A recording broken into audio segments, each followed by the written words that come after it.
दीपक जी को बहुत बहुत बधाइयाँ देना चाहता हूँ जो आज इनकी बुक ये लॉन्च हुई है, यादों के गुब्बारे। देखिए, इंसान एक सपना देखता है और वो चाहता है कि वो सपना साकार हो। मुझे याद है कि कुछ चंद साल पहले, कुछ महीने पहले, जब हम लोगों की मुलाकात हर फंक्शनों में होती रहती थी, तो दीपक साहब कहते थे कि दिलीप भाई मैं कुछ लॉन्च करूंगा तो आपको आना। तो मैंने कहा एनी टाइम आप हमें याद कीजिए, हम ज़रूर आएंगे। और आज मैं बड़ा भाग्यशाली हूँ कि मेरे साथ अरुण साहब हैं, पाटिल साहब हैं और बाकी सब लोग हैं, हम लोग यहाँ बैठे हुए हैं। तो दीपक जी, आपने जो भी ये यादों के गुब्बारे लिखा है, इसको हम पढ़ेंगे भी, कंपोज भी करेंगे। और मैं तो यही कहूँगा कि अभी तो ये आपने बुक में इसमें पिरोया है, अब हम इसमें कोशिश करेंगे अपनी धुनों में इसको पिरोने की और पब्लिक तक पहुंचाने की। नमस्कार, अस्सलाम वालेकुम, जय महाकाल। बोलिए संजय जी। जी, दीपक कुमार देसाई एक अच्छे लेखक है, एक अच्छे कवि है और उसके वाला एक अच्छे इंसान है। जो उन्होंने आज जो यादों के गुब्बारे उसका जो आज विमोचन किया है, मैं इसके लिए उनको ढेर सारी शुभकामनाएं देता हूँ और ऐसे ही आगे लिखते रहिए, उसके लिए भी हमेशा, और उसको सहयोग रहेगा हमेशा। बहुत बहुत धन्यवाद। थोड़ा जोर से बोलिए।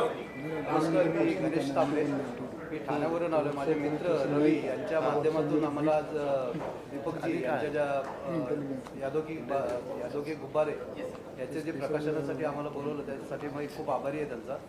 आणि त्या माध्यमाने आम्हाला अनेक मान्यवरांची उपस्थिती मिळाली आणि त्यांच्याशी सहयोगाने आमचं ओळख झाली. आणि दीपकजींच्या पुढील वाटचालीसाठी मी शुभेच्छा देतो.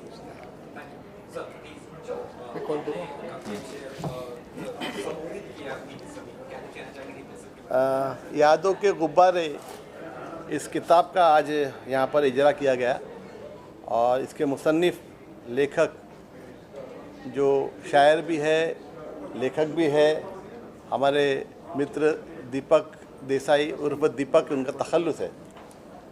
मैं उनको इस किताब के लिए बहुत बहुत बधाई देना चाहता हूँ।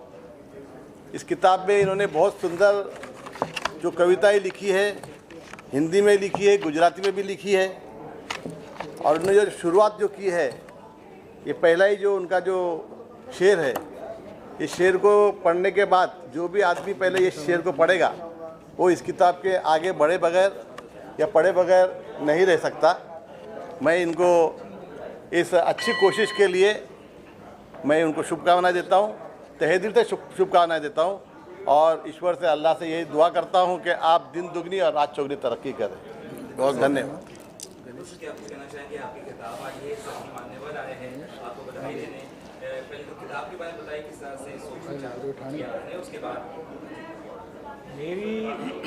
मेरी किताब की कहानी किसी फिल्म की कहानी से कम नहीं है।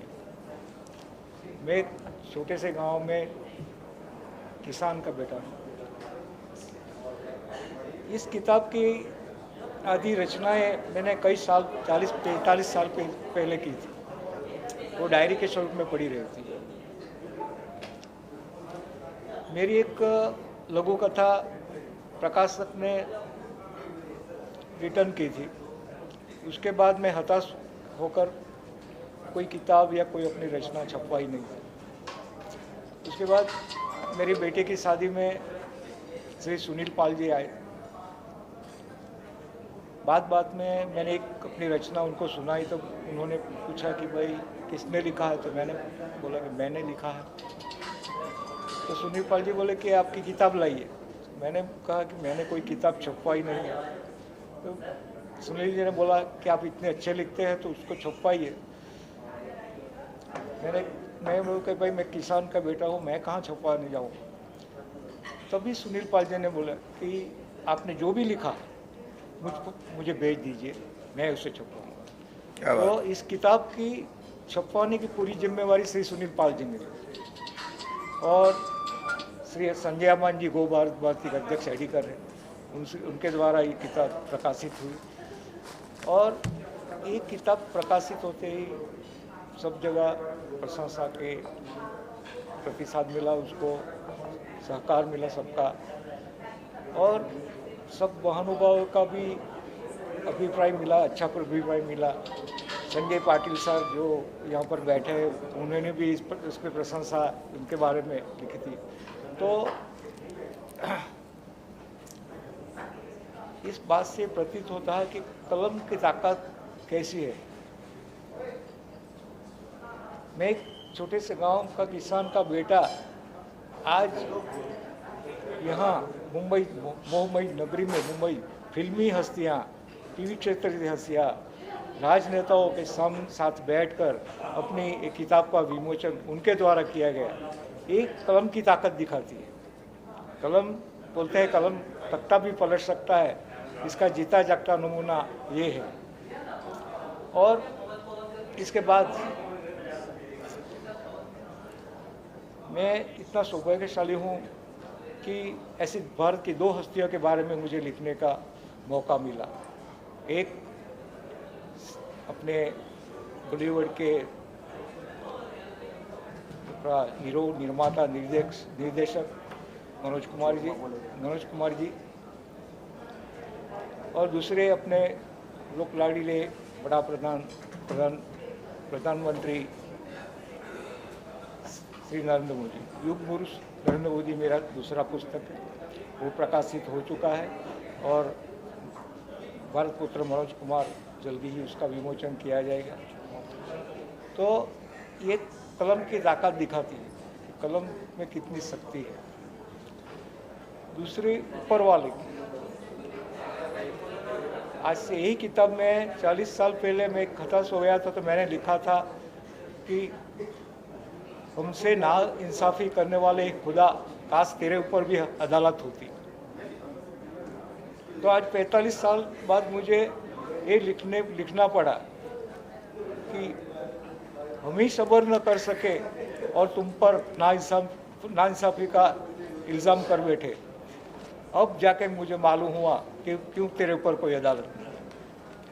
ये ऊपर वाले की करामत है कि जो रचनाएं 40-45 तक पड़ी रही, वो इतने सालों बाद दूसरी भी रचनाएं आई हैं उसके साथ नहीं, और इतनी सबको पसंद आई और उसका दूसरा संस्करण भी आ जाया और महानुभाव द्वारा उसका विमोचन किया गया। मैं इन सबका आभारी हूँ और इन सबका मेरे को बहुत सहयोग रहा है। तो जैसे उसके बाद मुझे मुंबई में कई जगह सम्मानित किया गया और मुझे एक बात की खुशी है कि मैं दैनिक भास्कर ने उनके award, excellence award, Gujarat excellence award के लिए मुझे नॉमिनेट किया, जो जल्दी ही मुझे मिलने वाला है। ये सब उपकार ऊपर वाले की है। Thank you. बस धन्यवाद। जैसे मेरी पहला संस्करण को आपने अच्छा प्रतिसाद दिया, ऐसे भी इसको भी अपना लेंगे, यही। धन्यवाद। देसाई दीपक जी का ये जो संग्रहालय रिलीज़ हुआ है, इसके लिए बहुत मैं दिल से बधाई देता हूँ उन्हें, क्योंकि उन्होंने हमारी फिल्म कॉफ़ी विद अरुण के लिए भी गाना लिखा है और गाली गलौज फिल्म के लिए भी गाना लिखा है, जिसमें हमारे दोनों भाइयों ने काम भी किया है। तो हम तीनों को बड़ी खुशी हो रही, एक टीम वर्क हुआ है और बहुत मुबारक हो। बाकी विशु जी और जीतू जी कुछ कहना चाहते हैं? Wish you all the best, जीतू रहो। हाँ जी, त्रिदेव साथ में, एक साथ में आप तीनों जोड़ी है। हम तीनों की जोड़ी है, हमेशा रहेगी। और मैं ये कहना चाहता हूँ, यादों के गुब्बारे जो है इसके लिए ढेर सारी शुभकामनाएं, वो भी प्रेम से दीपक देसाई को, दिव्या देसाई जी को।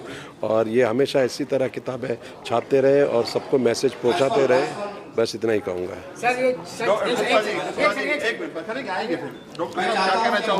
बहुत बहुत शुभकामनाएं देता हूँ और देसाई परिवार से मुलाकात कराने वाले भी हमारे सुनील भाई उनके घर के फंक्शन में ले गए। आज उन्होंने इस बुक लॉन्चिंग में हमें बुलाया। तो जो भी ये गुब्बारे हैं, मैं चाहता हूँ इनकी ऊंचाई आसमान से भी ऊंची हो। और हमारे भाभी जी की टीम की तरफ से, परिवार के सदस्य से बहुत बहुत शुभकामनाएं। ये किताबें हर कोई पढ़े और जानी और समझी जाएँ। सर, ये 26 जनवरी के बारे में क्या कहना चाहेंगे अभी अपनी आज़ादी को हम हरगिज़ मिटा सकते नहीं। सर कटा सकते हैं लेकिन सर झुका सकते नहीं। तो हिंदुस्तान की जनता डोंट वरी, आपके साथ हमेशा है 26 जनवरी।